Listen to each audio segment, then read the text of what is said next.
सूरज की पहली किरण के साथ ही शुरू हो जाता है रमेश के घर में संघर्ष का सिलसिला।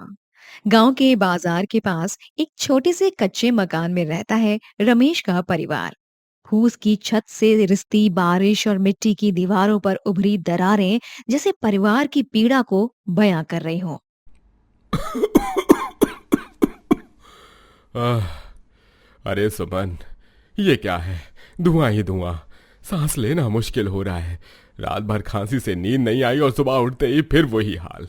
"हम्म, क्या करूं रमेश जी, बारिश में भीगी लकड़ियां हैं, बाजार से सूखी लकड़ी लाने के पैसे कहाँ, कल रात का बचा आटा खत्म हो रहा है, विकास के लिए 2 रोटी बनानी है और वो भी आज इंटरव्यू पर जा रहा है। माँ, मेरी सफेद शर्ट पर काला धब्बा पड़ गया।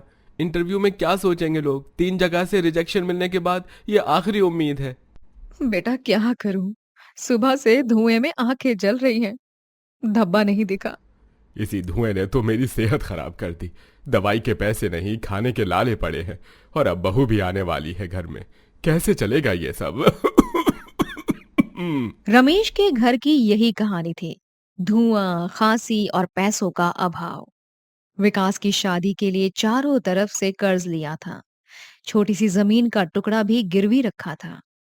एक तरफ गरीबी की मार, दूसरी तरफ समाज का दबाव। शादी के बाद विकास अपनी दुल्हन प्रिया को लेकर गांव आता है, जहां सारे गांव वाले उसका स्वागत करने और बहू को देखने आए थे। प्रिया शिक्षित और समझदार थी। अरे देखो तो गरीब की बहू क्या लाई है दहेज में अपने मायके से। सिर्फ एक गैस का चूल्हा, इतना ही। माँ जी, मेरे घर वालों ने मुझे ये बड़े प्यार से दिया है।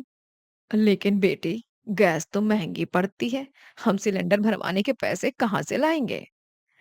माँ जी, सरकार की एक योजना के तहत है। अरे आने वाले त्योहार पर हर घर एक सिलेंडर मुफ्त मिलता है। हम उसका फायदा उठाएंगे और भविष्य की योजना बनाएंगे। आप चिंता मत कीजिए। प्रिया के मायके से आए हुए गैस चूल्हे से अब खाना बनने लगा। धुआं खत्म हो गया। घर की दीवारें भी अब काली पड़नी बंद हो गई थीं। आज पहली बार मैंने खांसे बिना आराम से सांस ली है। हाँ, घर में धुआं खत्म हो गया है, लेकिन मुझे चिंता है कि सिलेंडर खत्म होगा तो क्या करेंगे? माँ जी, आप चिंता मत कीजिए, मैं सब संभाल लूंगी। प्रिया, गैस का सिलेंडर तो मिल जाएगा, पर आगे का क्या? हर महीने नया सिलेंडर कैसे लाएंगे? हमारा घर बाजार के पास है, मैं यहीं से कुछ शुरू कर सकती हूँ। प्रिया ने अपने घर के बाहर, जो बाजार के करीब था, एक छोटा सा स्टॉल लगाया और खाना बनाना शुरू कर दिया। वाह, क्या स्वाद है! अरे रमेश की बहू के हाथ में तो जादू है। धुएं वाले चूल्हे पर ऐसा खाना कभी नहीं बन सकता। हाँ। गैस से बना खाना स्वादिष्ट और साफ होता है। सरकार की योजना के तहत आप भी एक फ्री सिलेंडर पा सकते हैं। लोग अब प्रिया के स्टॉल पर आने लगे, न सिर्फ खाना खाने बल्कि उससे सरकारी योजनाओं के बारे में जानकारी लेने के लिए भी। अब पूरे गांव में प्रिया दहेज में जो गैस का चूल्हा लाई थी, उसकी चर्चा दूर दूर तक फैल गई। क्या? रमेश की बहू? अरे गांव में भट्टी खोल दी, हाँ? गरीब का दिमाग चल गया है। सेठ जी, आप एक बार मेरा खाना चख कर देखिए, फिर कहिएगा। सेठ ने जैसे ही खाना चखा, उसके चेहरे पर मुस्कान आ गई। उन्होंने देखा कि लोग प्रिया के स्टॉल पर भीड़ लगा रहे हैं। इसमें तो पैसा है, बड़ा पैसा। शाम को प्रिया पैसे लेकर घर लौटी। परिवार हैरान था। पिताजी, ये रहा आज का कमाया हुआ पैसा। मैं इसे बचा रही हूँ अगले सिलेंडर के लिए। और देखिए, मैंने अलग से घर का राशन भी ले लिया। इतने सारे पैसे? अरे ये तो मेरे 1 महीने की कमाई से भी ज्यादा है। ये तो सिर्फ शुरुआत है पिताजी। मैंने अपने कुछ पैसे बचा कर रखे हैं। जब सरकारी योजना से फ्री सिलेंडर मिलेगा, तब हम इन बचे पैसों से अपना काम और बढ़ाएंगे। प्रिया का छोटा सा स्टॉल अब एक अच्छे रेस्टोरेंट में बदल गया था। उसने स्थानीय महिलाओं को भी काम पर रख लिया। प्रिया बेटी, मुझे तुम्हारे साथ एक प्रस्ताव करना है। आओ मिलकर व्यापार करें। मैं पूंजी लगाऊंगा, तुम अपना हुनर। सेठ जी, मगर मेरी एक शर्त है। आप गांव के हर घर में गैस कनेक्शन लगवाएंगे, वो भी सरकारी योजना के तहत। ठीक है प्रिया, तुम्हारी शर्त मंजूर है। कुछ साल बाद रमेश के कच्चे मकान की जगह अब एक अच्छा पक्का मकान था। विकास अब बेरोजगार नहीं था, बल्कि प्रिया के साथ ही काम में जुड़ गया। बहू, तुमने और तुम्हारे इस गैस चूल्हे ने तो हमारी पूरी किस्मत ही बदल दी। आह, हाँ, अब न धुआं है न खांसी। तुम्हारा शुक्रिया बहू। माँ जी, गैस का चूल्हा सिर्फ एक चूल्हा नहीं था, वो एक सोच थी, एक बदलाव था। हमें ना बस एक मौके की जरूरत थी और सरकारी योजना के चलते हमारी राह और आसान हो गई। और इस तरह एक छोटे से गैस चूल्हा और एक समझदार बहू ने न सिर्फ एक परिवार का भाग्य बदला, बल्कि पूरे परिवार को एक नई सोच दी। प्रिया ने साबित कर दिया कि सोच और समझ से छोटी चीजें भी बड़ा बदलाव ला सकती हैं। ये कहानी है प्रिया की, जो रोज सुबह 4 बजे उठकर अमीर लोगों के घरों में झाड़ू पोछा करने जाती है। प्रिया एरिया के सारे बड़े बड़े घरों में काम करती ताकि अपने सपने पूरे कर सके, लेकिन समाज के ताने और तिरस्कार उसके भोले मन को तोड़ रहे थे। अरे मनहूस, पूरे घर में कहाँ चप्पल पहन के घूम रही हो? और ये क्या, उधर कहाँ कमरे में तुम जा रही हो? मैडम जी, मैं सिर्फ सफाई कर रही थी। प्रिया, मुझसे थोड़ा दूर रहकर बात किया करो। गंदी झुग्गी वाली, 10 बार बोला है कि पूरे घर में मत घूमा करो। अपना काम करो और निकलो यहाँ से। मैडम, मैं बस इस कमरे में रखी आईएएस की किताबें देख रही थी, सच में, और कुछ नहीं देख रही थी। तू और तेरा परिवार हमेशा नीच काम ही करोगे। पढ़ाई लिखाई तुम्हारे बस की बात नहीं। निकल यहाँ से और अपना काम कर। इस अपमानजनक शब्दों ने प्रिया के दिल में एक आग जला दी। उसी दिन उसने ठाना था कि मैं अब आईएएस बनकर दिखाऊंगी। मैं अपने और अपने परिवार का खोया हुआ मान सम्मान वापस लाऊंगी। प्रिया, तुम हमेशा क्लास में फर्स्ट आती हो, लेकिन आगे की क्लास में एडमिशन के लिए फीस में इतनी देरी क्यों? सर, घर की हालत ठीक नहीं है, लेकिन मैं पढ़ाई छोड़ना नहीं चाहती। मैं बहुत जल्दी फीस जमा कर दूंगी। बेटा, तुम्हारी मेहनत देखकर लगता है कि तुम जरूर कुछ बड़ा करोगी। स्कूल से घर आने के बाद प्रिया का संघर्ष और भी कठिन हो जाता था। प्रिया रात में मोमबत्ती की रोशनी में पढ़ाई किया करती और सुबह घरों में झाड़ू बर्तन। अरे सुनीता, तेरी बेटी रात रात भर जाग कर करती क्या है? पढ़ाई करती है दीदी। अरे हाँ, लड़की है, ज्यादा पढ़ लिख गई तो घर से भाग जाएगी। इससे अच्छा है काम सीख ले। हाँ यार, लड़कियों को इतना पढ़ाना ठीक नहीं है, बिगड़ जाती हैं। माँ, ये लोग हमेशा ऐसा ही क्यों बोलते हैं? बेटा, तू इनकी बातों पर ध्यान मत दे। तू पढ़, तेरे पापा और मैं तेरे साथ हैं। हाँ बेटी, चाहे हमें भूखे रहना पड़े, लेकिन तेरी पढ़ाई नहीं रुकेगी। साल गुजरते गए। प्रिया ने अपनी 12वीं की परीक्षा पास की और यूपीएससी की तैयारी शुरू की। पहले अटेम्प्ट का दिन आया। प्रिया यूपीएससी परीक्षा केंद्र पर खड़ी मन ही मन चिंता कर रही थी। भगवान, मेरी मेहनत सफल हो जाए, बहुत बहुत मुझे उम्मीदें हैं। लेकिन किस्मत ने एक और इम्तिहान लिया। पहले अटेम्प्ट में प्रिया फेल हो गई। रिजल्ट के बारे में जानने के बाद हर कोई उसका मजाक उड़ाने लगा, जैसे कि सबसे पहले श्रीमती वर्मा ने उसका मजाक उड़ाया। हाँ, देखा, कहा था ना मैंने, तुम्हारे बस की बात नहीं है। झाड़ू पोछाई तुम्हारा काम है, समझी? अरे प्रिया, कितने सपने देखे थे, अब समझ गई होगी अपनी औकात। माँ, माँ, सब मेरा मजाक उड़ा रहे हैं। माँ, माँ, मैं फेल हो गई। बेटा, हार मत मान, एक बार और कोशिश कर, तू कर लेगी। पहली बार में फेल होने से कोई जिंदगी में फेल नहीं होता है, और कोशिश करने वालों की कभी हार नहीं होती। हाँ बेटी, असफलता सफलता की सीढ़ी है। प्रिया ने हिम्मत नहीं हारी। दिन में काम, रात में पढ़ाई। वो फिर से दूसरे अटेम्प्ट की तैयारी में जुट गई। प्रिया दिन में 5 घरों में काम करती है और रात में पढ़ती है। मैं हार नहीं मानूंगी, किसी सूरत में हार नहीं मानूंगी। मुझे साबित करना है कि गरीब होना कोई गुनाह नहीं है और इंसान अपनी मेहनत से किस्मत बदल सकता है।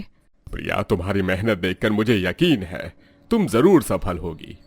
जी सर, मैं इस बार पास होकर रहूंगी। दूसरे अटेम्प्ट का परिणाम आने वाला था। पूरा परिवार और पड़ोसी इंतजार कर रहे थे, और फिर रिजल्ट का दिन भी आ गया। माँ, माँ, माँ, मैं पास हो गई। माँ, माँ, मैं पास हो गई माँ, और मैं आईएएस बन गई माँ। बेटी, मेरी बेटी, तूने कर दिखाया। मेरी बेटी। भगवान का शुक्र है, मेरी बेटी अफसर बन गई। खबर सुनकर वही पड़ोसी जो पहले ताना मारते थे, उनके तो तेवर ही बदल गए। जो कल तक प्रिया को अंट संट बोलते रहते थे, आज वो उसी प्रिया के गुणगान गाने में लगे हुए थे।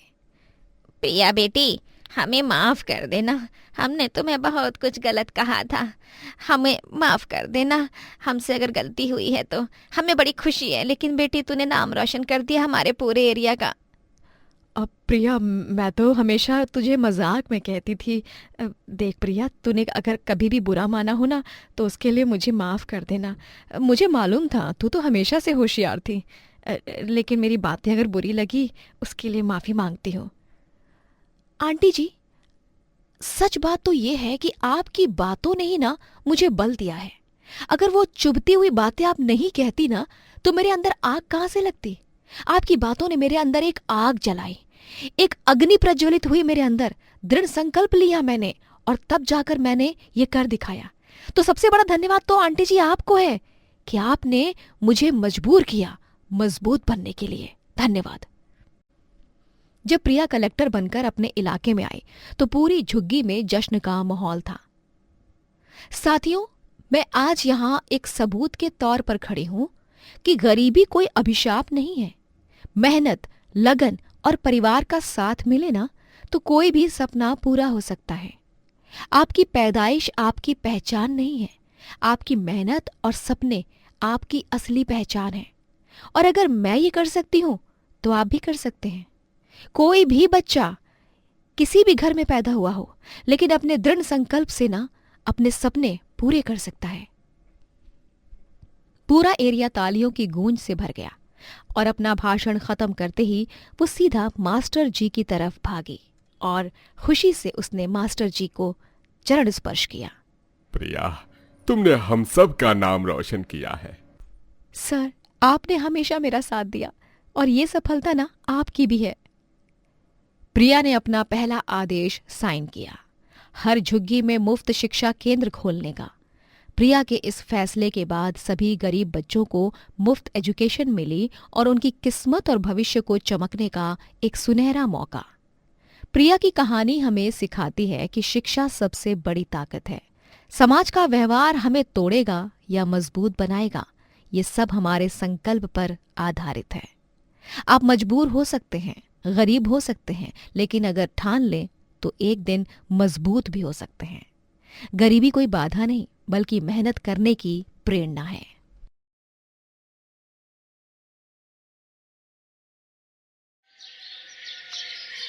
सुधा की शादी को 7 साल हो चुके थे, लेकिन उसकी गोद अभी भी सूनी थी। समाज के लोग उसे ताने मारते रहते थे। अरे सुधा, अभी तक कोई खुशखबरी नहीं, लगता है तुम्हारे नसीब में माँ बनना ही नहीं लिखा।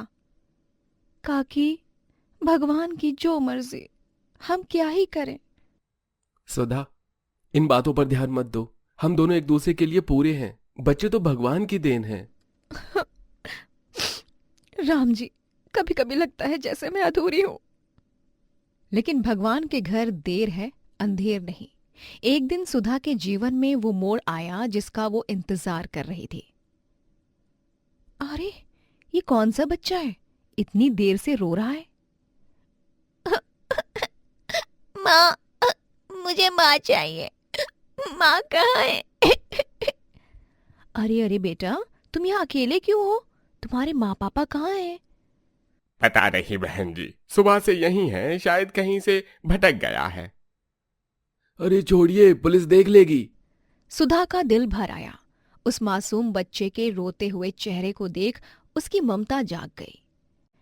हे भगवान, यही तो वो मासूमियत है जिसके लिए मैं तरस रही थी। सुधा राज को पुलिस स्टेशन ले गई और गुमशुदगी की रिपोर्ट लिखवा दी। देखिए बहन जी, 15 दिन में कोई नहीं मिला तो उसे बाल गृह भेजना होगा। सर, क्या मैं इसे अपने साथ रख सकती हूँ? हाँ, लेकिन हर हफ्ते यहाँ आकर बताना होगा। रिपोर्ट दर्ज करवाने के बाद वो राज को अपने घर ले आई। उस दिन से राज को एक माँ मिली और सुधा को मातृत्व का सुख। सुधा, ये क्या?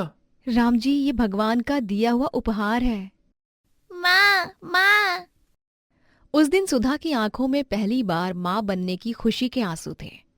सुधा, लगता है भगवान ने तुम्हारी सुन ली। राज के आने के 3 महीने बाद एक और खुशखबरी आई। सुधा गर्भवती थी। बधाई हो सुधा जी, आप माँ बनने वाली हैं। सच में डॉक्टर साहब? सुधा, ये तो चमत्कार है। राज के आने के बाद हमारे घर में कितनी खुशियां आई हैं। माँ, आप रो क्यों रही हैं? खुशी के आंसू है बेटा, तुम्हारा एक छोटा भाई आने वाला है। 9 महीने बाद अर्जुन का जन्म हुआ। अब सुधा के पास 2 बेटे थे। खुशियों के ये दिन ज्यादा दिन नहीं चले। राज के 8 साल होने पर पूरे परिवार को एक बहुत बड़ा झटका लगा। सुधा, मेरी तबीयत बहुत खराब है। अब लगता है नहीं मैं बच पाऊंगा।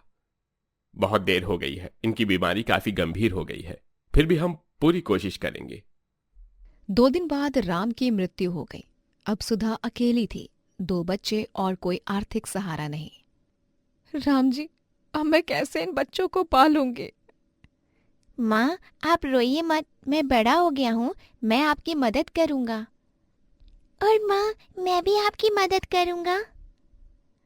राज, अर्जुन, माँ कड़ी मेहनत करेगी, तुम दोनों को अच्छे से पढ़ाना जो है।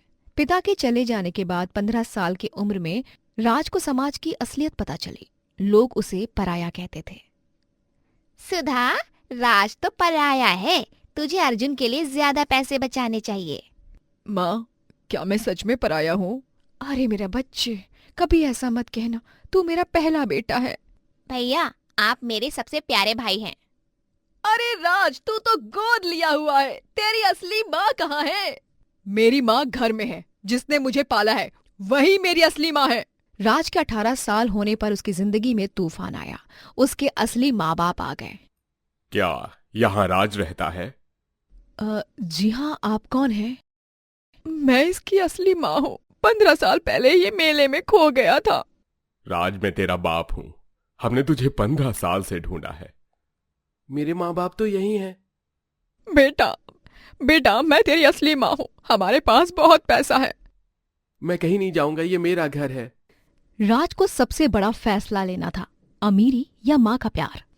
आप लोग 15 साल कहाँ थे? जब मैं बीमार पड़ता था तो कौन रात भर जागता था? असली माँ वो होती है जो पाले, जो प्यार दे। जन्म देना ही माँ बनना नहीं होता। जब प्यार से बात नहीं बनी तो गुप्ता परिवार ने कानून का सहारा लिया। अगर तू नहीं आएगा तो हम कोर्ट जाएंगे। राज, अब क्या होगा बेटा? माँ, आप चिंता मत कीजिए, मैं किसी भी हाल में आपको नहीं छोड़ूंगा। कोर्ट का दिन आखिरकार आ ही गया। एक तरफ पैसे की ताकत, दूसरी तरफ प्रेम की शक्ति। राज, तुम किसके साथ रहना चाहते हो? जज साहब, मैं अपनी माँ सुधा के साथ रहना चाहता हूँ। माय लॉर्ड, यह औरत गरीब है। जज साहब, माँ ने मुझे सिर्फ खाना कपड़ा नहीं दिया, उन्होंने मुझे संस्कार दिए हैं, प्यार दिया है। मैं अब बड़ा हो गया हूं, मुझे मेरी इसी माँ के साथ रहना है। राज, तुम सुधा के साथ रह सकते हो। कोर्ट के फैसले के बाद कुछ महीने बीते। धीरे धीरे गुप्ता परिवार को राज का प्यार समझ आया। सुधा जी, मैं समझ गई हूँ कि आपने राज को कितना प्यार दिया है। बहन जी, मैं राज को कभी आपसे मिलने से नहीं रोकूंगी। सुधा जी, आपने हमारे बेटे को इतना अच्छा बनाया है। माँ, मैं अब गुप्ता अंकल आंटी से भी मिलूंगा, लेकिन मेरी असली माँ आप ही हैं। राज ने इंजीनियरिंग में टॉप किया। अर्जुन भी डॉक्टर बनने की तैयारी में था। सुधा के संघर्ष का फल मिलने लगा। माँ, मुझे एक अच्छी नौकरी मिल गई है। बेटा, तुमने मेरे सपने पूरे कर दिए। भैया, अब मैं भी डॉक्टर बनूंगा। माँ, अब मैं आपकी सारी परेशानियां दूर कर दूंगा। माँ जी, राज ने मुझे आपके बारे में बहुत बताया है। आप सच में महान हैं। बेटी, राज ने ही मुझे माँ बनने का सुख दिया है। और इस तरह सुधा की कहानी पूरी होती है। एक गरीब औरत जिसने साबित किया कि माँ का प्यार किसी दौलत से कम नहीं होता।